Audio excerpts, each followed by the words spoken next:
International sign languages day দিবসটির জন্য প্রস্তাবটি এসেছে world federation of the deaf ওয়ার্ড বধিরদের ১৩৫টি জাতীয় সমিতির একটি ফেডারেশন যা বিশ্বব্যাপী প্রায় ৭০ মিলিয়ন বধির মানুষের মানবাধিকারের প্রতিনিধিত্ব করে।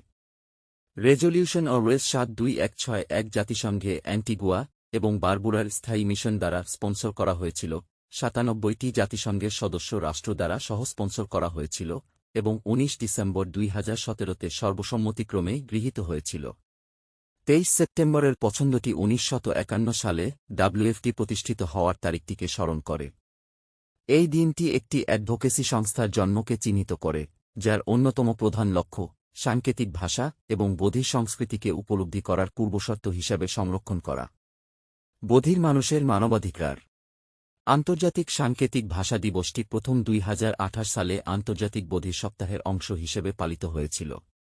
বধিরদের আন্তর্জাতিক সপ্তাহ ১৯৫৮ সালের সেপ্টেম্বরে প্রথম উদযাপিত হয়েছিল এবং তারপর থেকে বধিরদের তাদের দৈনন্দিন জীবনে যে সমস্যাগুলির মুখোমুখি হয় সে সম্পর্কে সচেতনতা বাড়াতে বধির ঐক্যের একটি বিশ্বব্যাপী আন্দোলন এবং সমন্বিত অ্যাডভোকেসিতে পরিণত হয়েছে।